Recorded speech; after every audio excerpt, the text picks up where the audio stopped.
we want to open it up to questions from you guys. Yes. What are the impediments to selling biofuel in California right now? The largest, I'll repeat the question, it's a big room. The largest, your question is what are the impediments to selling biofuel in California? Right, especially biodiesel. Yeah, I'm not going to speak to ethanol because I don't know right now where we're at with ethanol. With biodiesel specifically, the largest impediment is that the majority of storage, the tanks where we store fuels, are underground. And there's something called the water board, which has the definitive say on what can go into underground storage and what can't. And the water board in California has ruled that biodiesel cannot be stored underground at 100%, even though it's more biodegradable than Tickell. And it has to do with the misinterpretation of how the process of biodiesel gets made and blah, blah, blah, a lot of politics.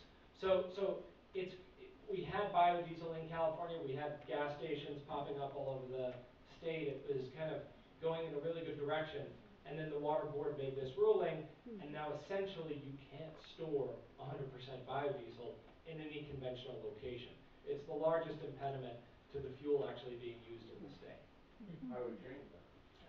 You write to the water board, call the water board, you write to the water board is administered through the governor's office, so you can go straight to the governor's office. I mean, they've been getting a lot of heat, but not enough heat. It's great. I love it. How do we change that? You know you're not at USC. Way back here. Has anyone in the current administration in Washington seen this film? Have you tried to contact people, senators or Mrs. Obama or anything about this particular film? Federal. Two things.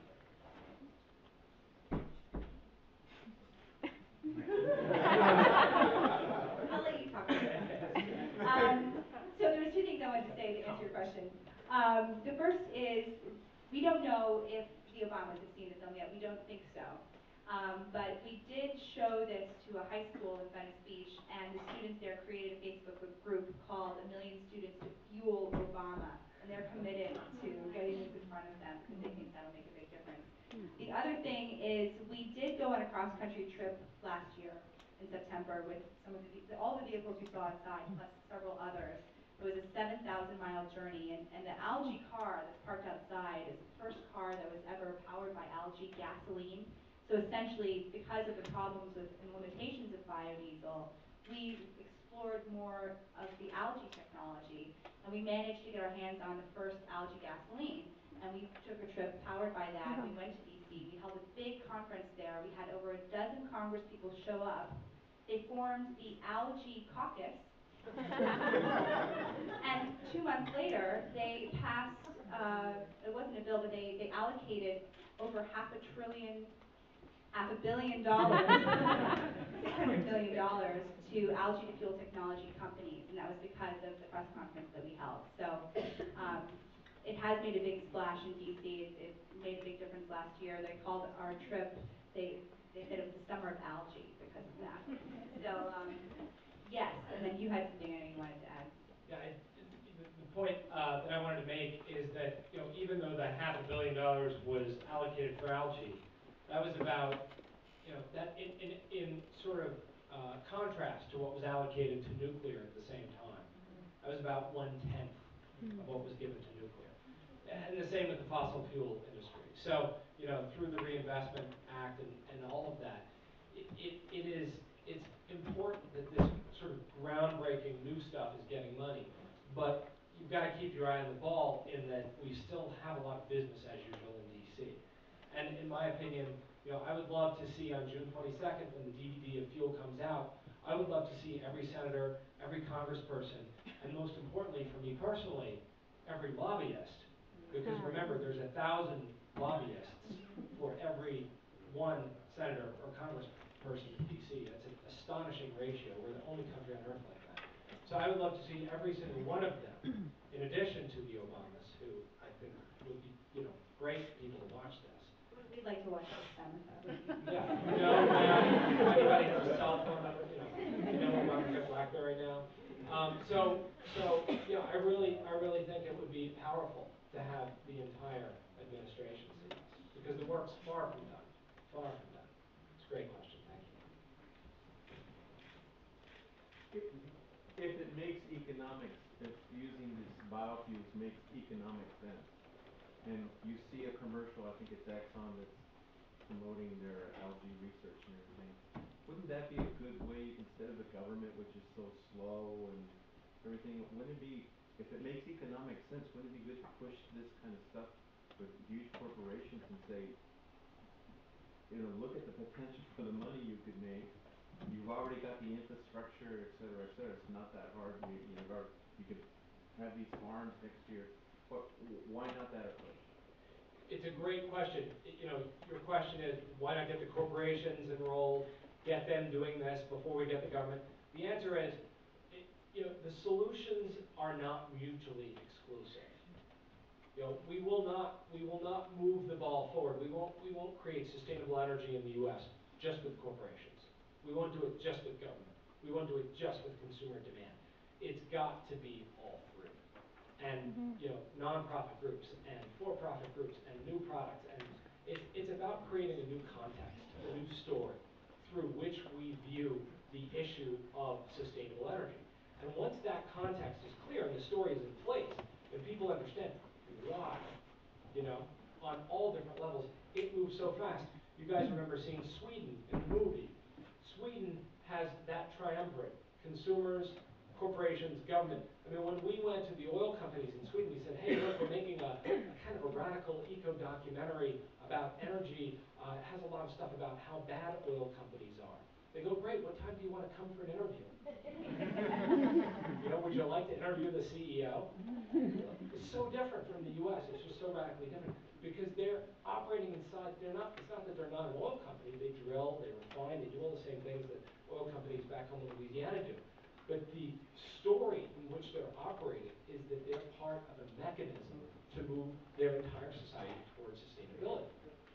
And when you think about how radical that is, to create partnerships with energy companies so that they can then assist in creating new clean technologies, it almost seems like you're playing with the devil.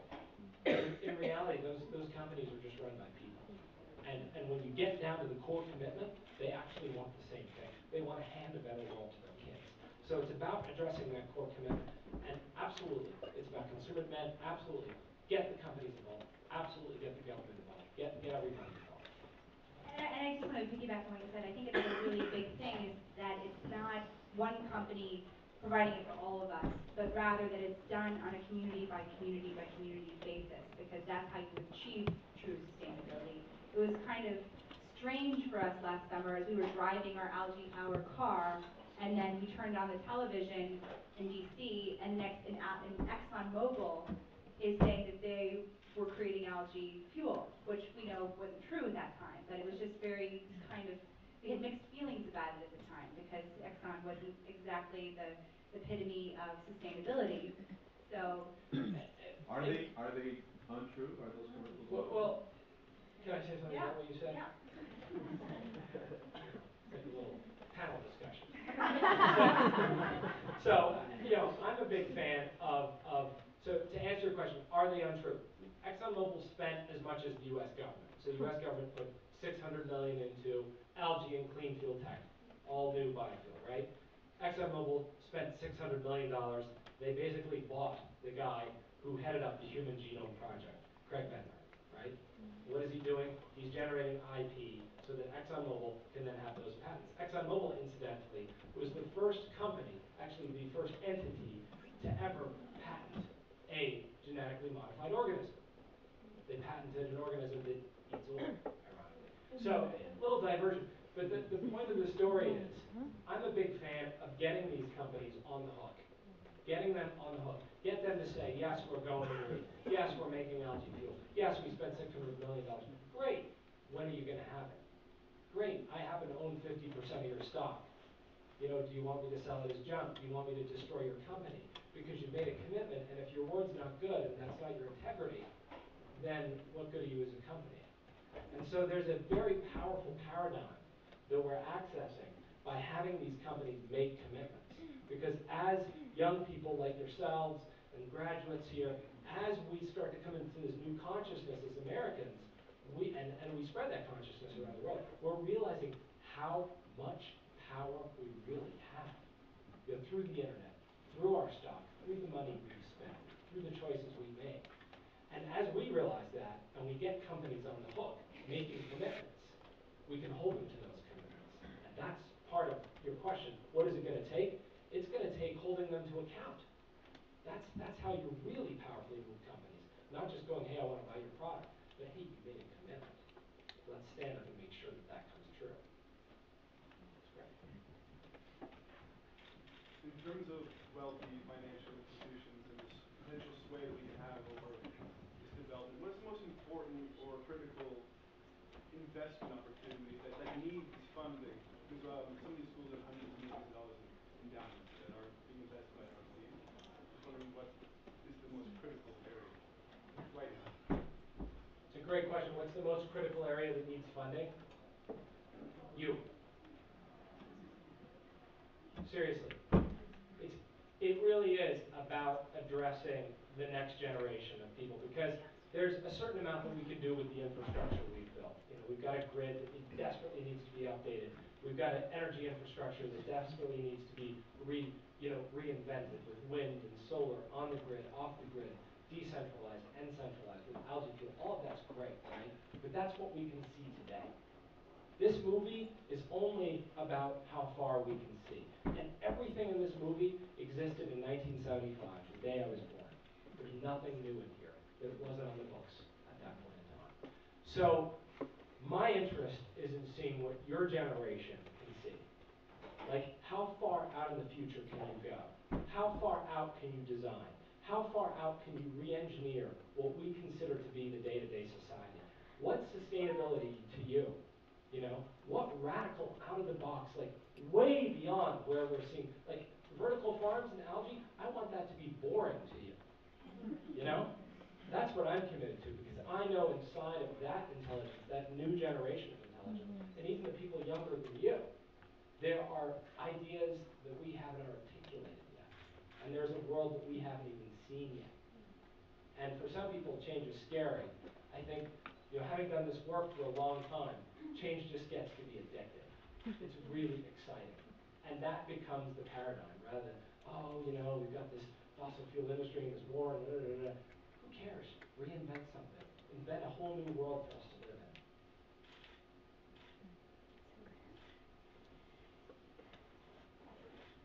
I don't know if you saw that program, it was about 2 months ago on 60 Minutes, where they had the guy from Silicon Valley that invented some black box. It was like the size of a refrigerator. He could power a whole factory or something, or office complex. And it was some kind of fuel cell thing. I'm not really, you know, I was wondering if you saw that or if you knew what I was talking about. It sounded like it was a new technology that's almost inert or something that produces an energy at an unbelievable amount, you know, with very little effort, very little space. It sounds like a great episode. I'll look it up online. I haven't seen it. But I will say this, you know, in over a decade of doing this, I've seen so many technologies, so many inventions, so many possible ways of doing things. I really have lost the belief that we live in a fixed society. Like, there's nothing that can't be changed, and fast. So fast. So it's about exploring those technologies. I'm sure this gentleman, whoever he is on 60 Minutes, you know, he's been faced with a lot of the same challenges that inventors as far back as Rudolf Diesel and Henry Ford have faced. But again, it's about changing that story that we can't change things. You know, as soon as you let go of that, you go, wow, none of it's immutable, it's all flexible. You know, from the grid to your house to your car, the most fixed things are so easily changed. Then all of those inventions show up and they become instantaneously usable. Yeah, it's great stuff. And you know, it's interesting, there's so much resistance often to so many of these great ideas, and that's where they get stopped. And we always know and monitor how well we're doing based on whether people are protesting or objecting to what we're doing, because we know then that we're making a really big difference. It seems like all of the great ideas and the great leaders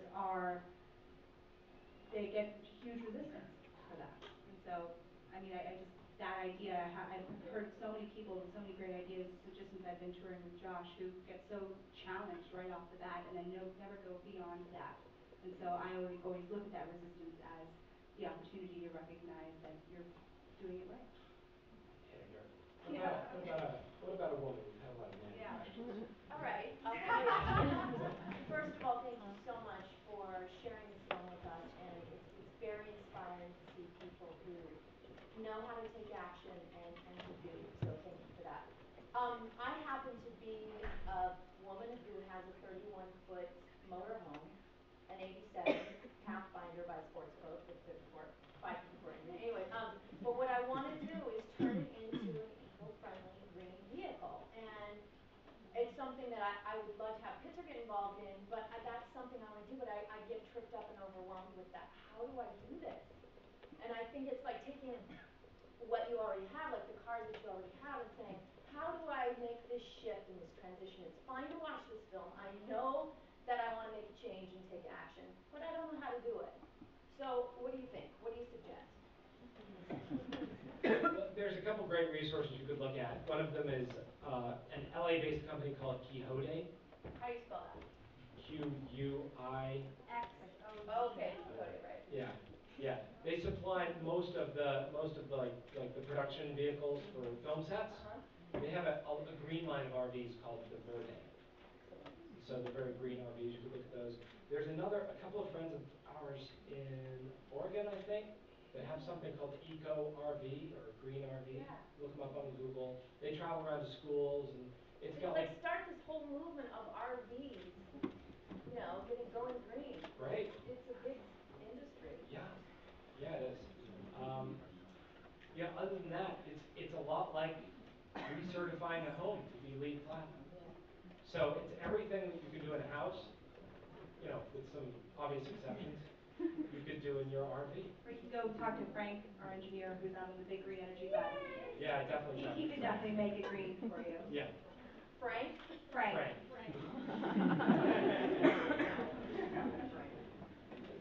Yes.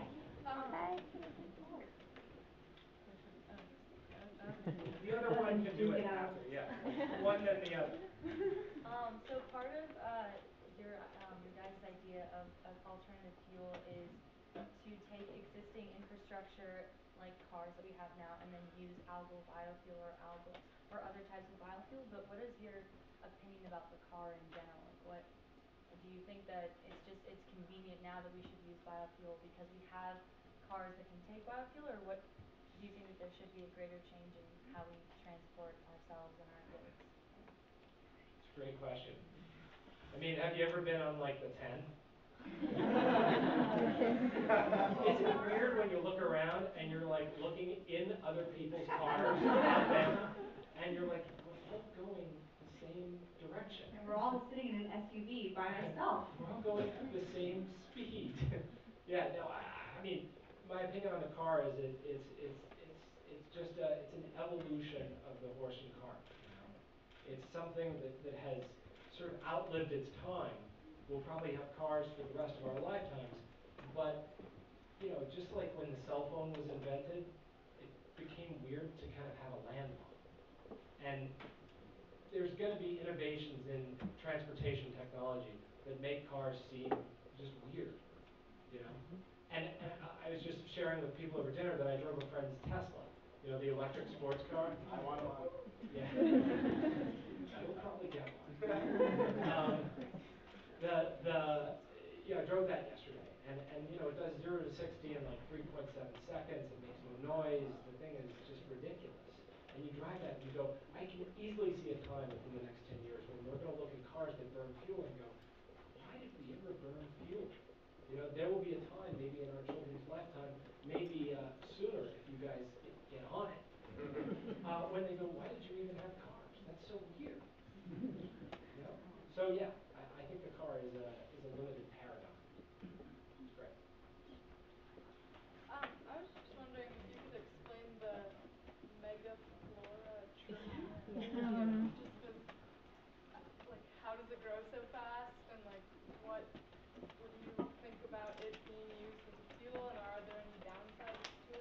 do they come from? Is it GMO or where they? Yeah, no problem. So the megaflora tree, and again, our objective with fuel was to put in various solutions, not all solutions, not every solution, not even the most perfect solution, but kind of solutions that represented genres. And so the tree, represents the biomass genre. And so if you don't like what I'm about to tell you, that doesn't mean that all biomass solutions are bad. Okay? The megaflora tree is essentially a Paulownia tree grafted with an American white oak. Okay, so they're grafted together. And it grows very fast because that's the way Paulownia trees grow. It happens to be able to be grown up here because it has those characteristics of an American tree as well. Right? It's from South America. So, what is my opinion about using it as a solution? I think that we're going to see a lot more fast-growing trees like that used. What's the downside? There's always a downside when you play with nature. We don't necessarily ever know what that is until after the downsides occur. But just like having eucalyptus trees in California might not have been the greatest idea, in retrospect, it seemed like a good idea at the time. So I think that that's another area of study that is just so needs bright young minds, is in terms of how are we going to deal with, because you're not necessarily going to stop it really. How are we going to deal with this new generation of biosolutions? Both for biomass, for fuel, there are biosolutions for food, there are biosolutions for clean water. And as we progress upon this very short path toward 2050, at which point in time the UN estimates that there will be 9 billion people, a third more people on this planet than are on the planet today.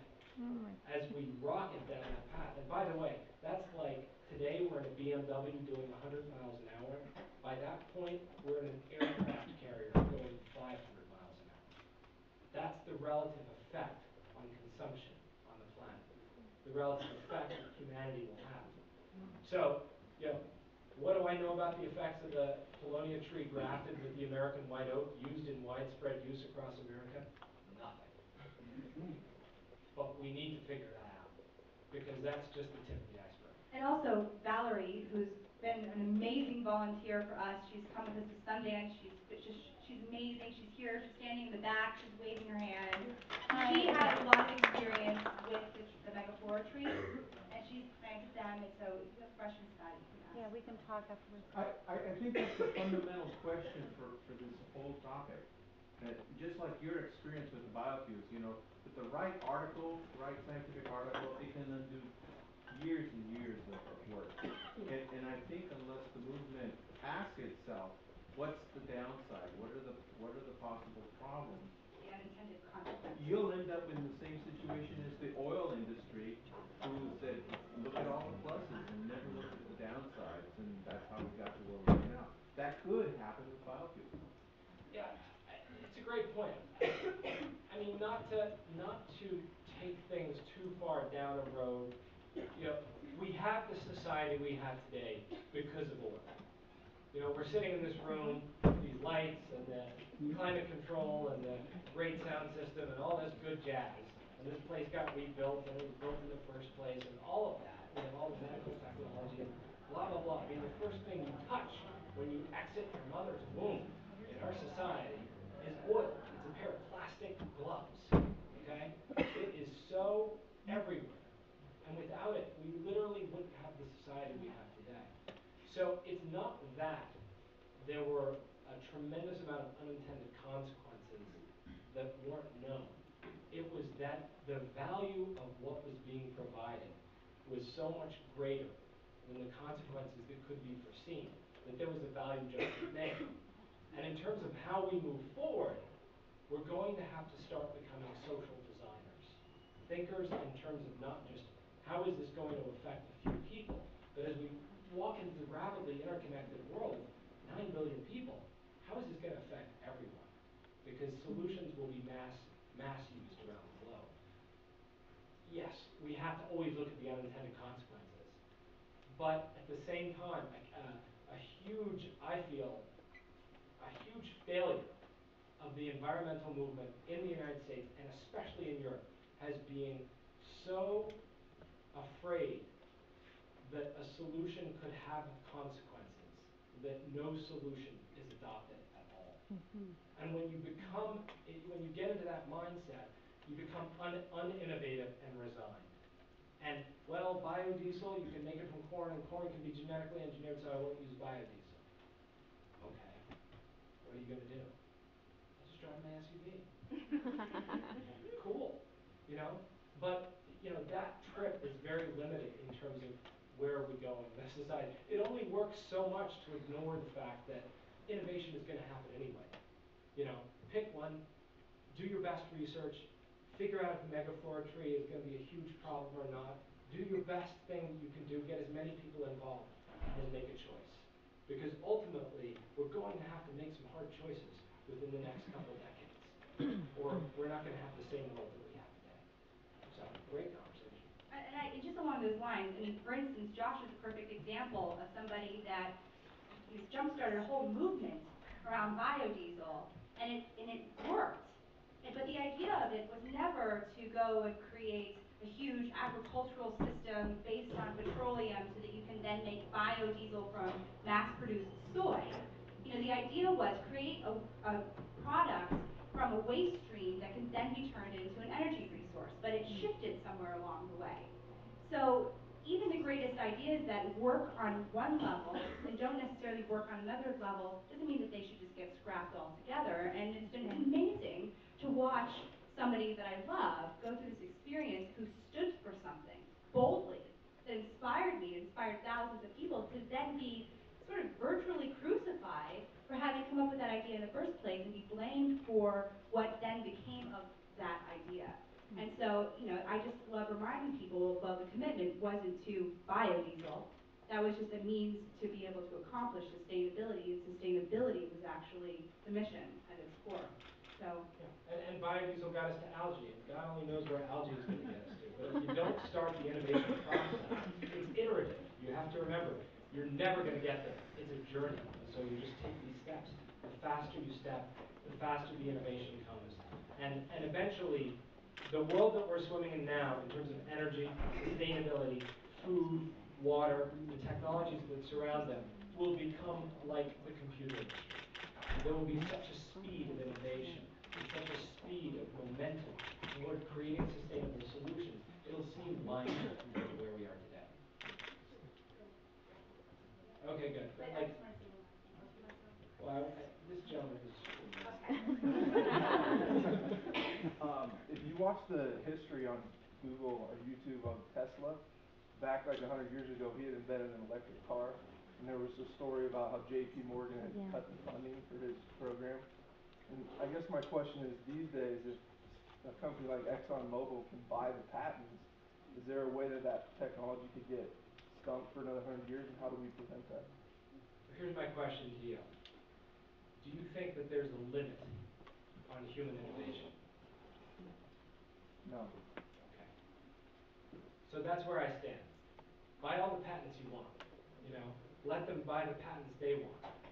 Like, it goes back to that we as humans tend to find any excuse to stop, to become resigned, to look toward that it can't be done, right? Where, as a culture, we're far more in the story of that things can't be done than we are in the story of that things can be invented and new ideas can be born. I always say, you know, the average person in the U.S. watches on TV or video games over 1 million murders by the time they're 18. What if they watched 1 million inventions, 1 million new ideas being born? You cannot control innovation. You cannot control creativity. You cannot control the ability for humans to re-engineer themselves over and over again. It's the core of who we are. And so, will they patent everything they can? Yes. That's their mission. Will it stop people from innovating? No. It's just a matter of keeping going on. And that's why we're excited to be here